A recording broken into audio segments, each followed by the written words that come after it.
Assalamualaikum warahmatullahi wabarakatuh. Sahabat Alphard seantero jagat dimanapun berada, saya mengamati YouTube ya, perkembangan YouTube dan TikTok. Memang pembahasan Nasab Habaib Ba'alwi itu sangat luar biasa, banyak penontonnya. Saya coba ingin memasuk dari beberapa aspek ya. Yang pertama, ini bisa jadi celah perpecahan antara pribumi, karena yang muhibbin, yang cinta Habib, dan yang melawan dalam tanda petik Nasab Habaib Ba'alwi itu juga orang pribumi. Untuk kepentingan bangsa ini sangat merugikan, karena kita sedang melawan oligarki, sedang melawan dalam tanda petik kebiadaban ekonomi, tapi justru orang pribuminya punya masalah sendiri seperti ini. Tapi juga saya melihat bahwa kesalahan Habaib Ba'alwi yang terlalu banyak oknumnya gitu ya. Mungkin ada juga orang yang tidak setuju dengan bahasa oknum itu karena terlalu banyak. Itu juga ada. Maka ayo coba kita urai bersama-sama agar permasalahan di negeri ini setidaknya terkurangi, karena kita sedang melawan oligarki itu sama dengan melawan penjajah.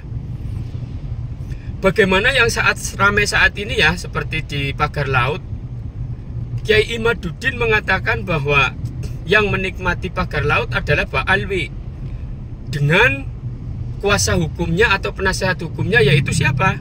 Mu'annas Alaidit.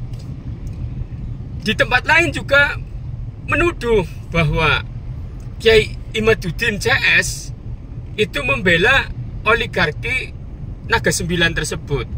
Ini kan akhirnya terjadi polemik yang sangat problematik di masyarakat. Nah, inilah hebatnya penjajah loh ya. Hebatnya penjajah itu apa?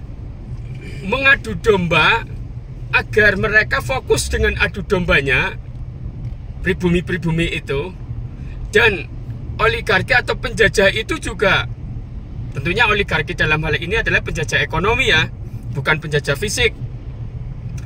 Itu juga terjebak kan, karena memang saling curiga dan lain sebagainya. Akhirnya ya oligarkinya nyaman, dan oligarki atau penjajah ekonomi itu juga memanfaatkan orang pribumi itu. Ya mungkin ada yang diiming-imingin upeti dan lain sebagainya. Oleh karena itu, yuk kita kalau cinta negeri ini bersama-sama mengurai permasalahan ini. Saya kira memang mohon maaf ya, saya tidak benci, tidak ada kebencian. Tapi kalau boleh saya mengutarakan, saya juga korban ya dari salah satu oknum Habib yang atas nama hutang tapi tidak mengembalikan ya lebih dari satu orang. Makanya saya berani menyampaikan, tapi saya tidak usah sebut orangnya juga. Artinya kesalahan untuk celah perpecahannya itu ada ya. Celah memang kesalahannya Habaib Ba'alwi yang katakan oknum itu memang ada ya, istilah dawirnya atau istilah memanfaatkan nama besarnya turunan Nabi dan lain sebagainya, itu memang ada. Maka kita jangan jadi orang yang sumbu pendek, dan kita harus mengutamakan keilmuan agar apa yang kita sampaikan itu nilainya ilmiah dan bisa menjadi solusi kita bersama. Jadi kalau menurut saya, cobalah ya, Ba'alwi Habaib itu walaupun yang tidak salah, akuilah kesalahan itu, karena ada penyalahgunaan nama baik, nama besar Nabi Muhammad gitu ya, sebagai keturunan. Dan tolonglah jangan saling ego, mempertahankan egonya bahwa saya benar, saya benar, saya benar, dimanapun pihak, di pihak manapun. Karena kalau ego itu yang terus kita pegang, yang kita pertahankan, disitulah kita kalah dengan oligarki, kita kalah dengan penjajah ekonomi kita. Kita sebenarnya sangat senang saat ini Pak Prabowo sudah memperlihatkan ketegasan-tegasan sebagai presiden untuk menindak orang-orang yang tidak mau tunduk dengan aturan-aturan hukum di negeri ini. Akan tetapi kita sebagai stakeholder dimanapun berada tempatnya, berada di pihak manapun, yuklah kita turunkan ego kita masing-masing. Sebagaimana Pak Prabowo juga menurunkan egonya demi menjadi presiden dan yakin dirinya mampu. Akhirnya dengan menurunkan egonya, Pak Prabowo juga bisa mencapai cita-cita itu. Jadi begitu ya sahabat Alphard, saya tidak mau berpihak dimanapun. Saya coba berpihak objektif. Dan saya sebagai pegiat media sosial, kalau saya mengupload orang pihaknya Kiai Imaduddin, ya itu sebagai diskusi.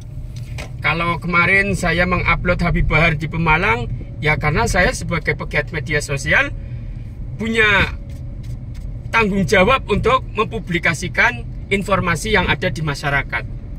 Semoga Allah Subhanahu wa taala menjaga kita semua. Ya Allahumma alif baina qulubina. Semoga Allah menyatukan hati kita sebagai sesama orang pribumi, semua orang Nusantara. Kita tidak mau terjebak ya, mana pribumi atau tidak. Akan tetapi, yuklah kita sebagai warga Indonesia, sudahlah kita turunkan egonya masing-masing. Insya Allah, kalau kita mau menurunkan egonya masing-masing, masalah di negeri ini kita akan terurai. Justru musuh kita bersama itu, ya kita tahu sendiri, yaitu oligarki yang benar-benar sudah menguasai kekayaan di negeri ini yang sangat luar biasa. Dan memang